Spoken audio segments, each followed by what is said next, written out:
प्यारे बहन और भाइयों, मेरा नमस्कार स्वीकार हो। देखिए, आज हम आपके लिए बता रहे हैं, प्रकृति से जो शरीर स्थूल बना है, हम इसके बारे में आज व्याख्यान करेंगे आपके लिए। स्थूल शरीर हो अथवा सूक्ष्म शरीर, प्रकृति से ही निर्मित है, जो स्वयं वास्तविक स्वरूप नहीं है।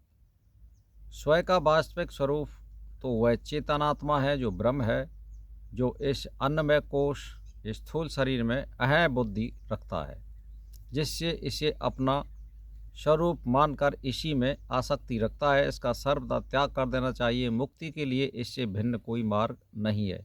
देखिए, जैसे ये जो हमारा शरीर जो बना है, ये जो दिख रहा है आवरण, ये प्रकृति का है, ये 5 भूतों का है।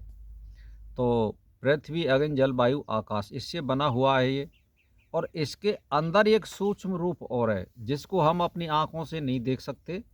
वो भी प्रकृति का ही बना हुआ है।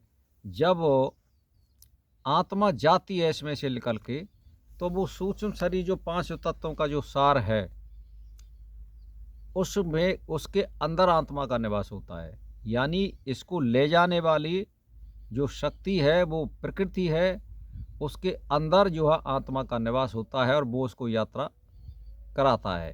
कौन? सूक्ष्म शरीर।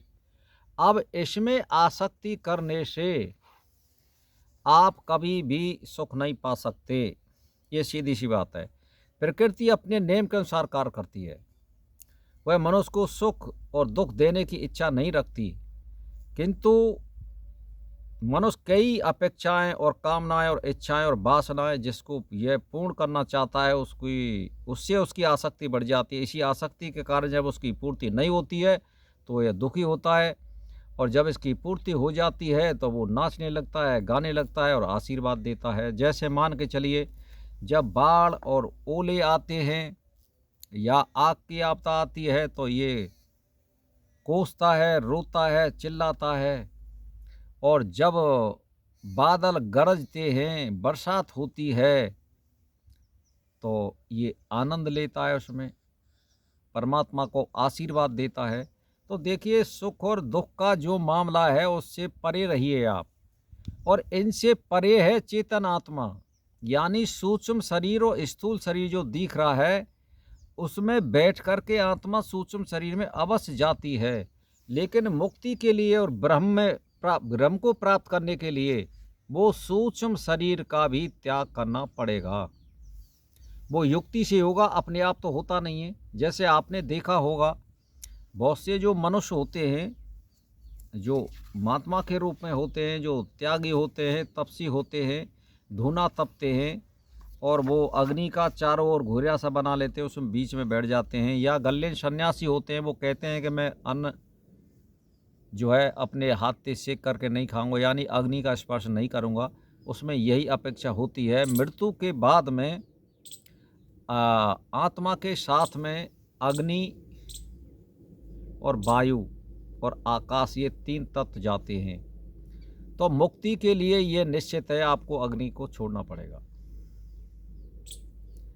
तो मुक्ति संभव नहीं है यदि आप अग्नि का त्याग नहीं करोगे। अग्नि को साथ ले जाने का मतलब 5 भूत आपके साथ जा रहे हैं।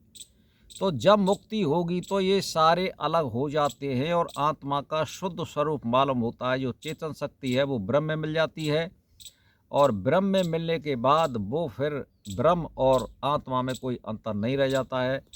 तो आप उसको मुक्ति कह सकते हैं, उसको ब्रह्म में विलीन कह सकते हैं, या ब्रह्म प्राप्ति कह सकते हैं। तो भाई और बहनों, ये समझने का फेर है।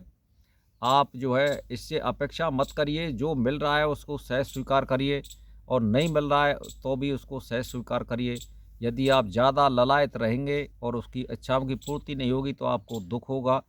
इसीलिए आप कर्म करिए और फल की इच्छा मत करिए। मिल जाए तो ठीक, नहीं मिले तो ठीक। तो भाई और बहनों, समझदारी सब कुछ प्राप्त कराती है, और असमझदारी या माया मोह में लिप्त होने से सब कुछ नाश हो सकता है। बुद्धि भ्रष्ट हो सकती है, और बुद्धि भ्रष्ट होने पर आदमी पागल हो जाता है। पागल होने के बाद वो कुछ भी समझने में समर्थ नहीं है, वो असमर्थ हो जाता है, और उसकी विवेक और बुद्धि नष्ट हो जाती है। और विवेक और बुद्धि नष्ट होने पर उसका कल्याण कभी नहीं हो सकता है। एज ये पशु मानिए उसको। तो भाई और बहनों, 5 मिनट का वीडियो हो चुका है। इसी के साथ मेरा नमस्कार स्वीकार हो।